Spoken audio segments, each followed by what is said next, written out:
ज्या वेळेला लाडकी बहीण योजनेचा शासन निर्णय निर्गमित करण्यात आला त्यावेळेला त्या शासन निर्णयामध्येच नमूद केलेलं आहे की शासनाच्या ज्या वेगवेगळ्या योजना आहेत आणि ज्याचा लाभ हा माता भगिनी किंवा लाभार्थी घेत आहेत याच्यामध्ये 1500 किंवा 1500च्या अधिक ज्या योजनेचा लाभ, ज्या रकमेचा लाभ जर ती लाडकी बहीण घेत असेल तर ती या योजनेमध्ये पात्र होणार नाही। एक नमो शेतकरी योजना जी आहे याच्यामध्ये त्या ज्या महिला आहेत, माता भगिनी आहेत, यांना 1000 रुपयाचा लाभ मिळत असतो।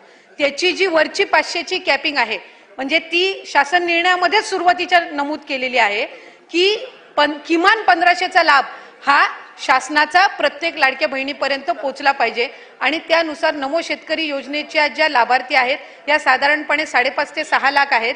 त्यांना या योजनेतून वगळण्यात आलेलं नाहीये, फक्त त्यांना 1000 रुपये हे नमो शेतकरी योजनेतून मिळतात आणि वरचे 500 जे आहेत हे आपल्या लाडक्या बहीण योजनेच्या माध्यमातून मिळत असतात। त्याच्यामुळे त्या संदर्भातलं कुठलंही वगळण्यात आलेलं नाही। 20-25 लाखचा जो आकडा आहे हा माध्यमांकडून किंवा अशाच पद्धतीने अफवांच्या इथून आलेला आहे। हा कुठलाही आमच्या विभागाने किंवा शासनाकडून आजपर्यंत तशा पद्धतीचा आकडा काही दिलेला नाही। नमस्कार, मराठी अपडेट गुरु या यूट्यूब चॅनलवर संपूर्ण महाराष्ट्रातील लाडक्या बहिणी आहेत तर यांचं मी ओमकार आपल्या चॅनलवर हार्दिक स्वागत करतो। तर लाडक्या बहिणींना एप्रिल महिन्याचे हप्ते कधी मिळणार आहेत याची उत्कंठा लागलेलीच आहे।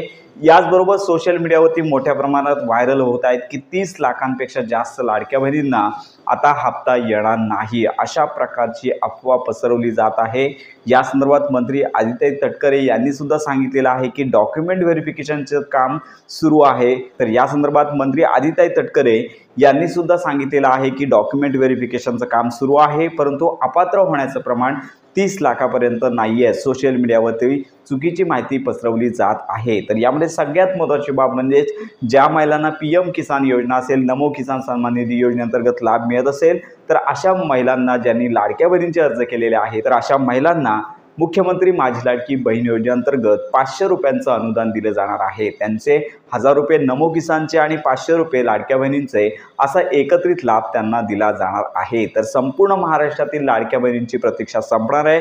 आता एप्रिल महिन्याचा मध्य उलटून गेलेला आहे। येत्या काही दिवसांमध्ये लाडक्या बहिणींना एप्रिल महिन्याचा हप्ता कधी जमा होणार तर या संदर्भातली घोषणा मंत्री आदित्य तटकरे येत्या काही दिवसांमध्ये करतील। तर संपूर्ण महाराष्ट्रातील लाडक्या बहिणींना एकच विनंती, अजून तरी लाडक्या बहिणींना एप्रिल महिन्याच्या हप्ते वाटपासंदर्भात कोणतीच घोषणा झालेली नाही। अक्षय तृतीया या शुभमुहूर्तावर हप्ता वितरित होण्याचे संकेत वर्तवले जात आहेत, परंतु ती सुद्धा अजून खरी घोषणा किंवा तशी अधिकृत घोषणा झालेली नाही। अपेक्षित धरूया येत्या आठवड्यामध्ये संपूर्ण महाराष्ट्रातील लाडक्या बहिणींना ही आनंदाची बातमी, एप्रिल महिन्याचे 1500 रुपये वाटप ही आनंदाची बातमी मिळून जाणार आहे। तर अशा प्रकारे लवकरच या संदर्भात घोषणा होईल आणि संपूर्ण माहिती आपल्या चॅनलवर दिली जाणार आहे। तर अशा प्रकारे मुख्यमंत्री माझी लाडकी बहीण योजनेसंदर्भात खात्रीशीर माहिती करता आपल्या मराठी अपडेट गुरु या यूट्यूब चॅनलच्या कनेक्टमध्ये राहा।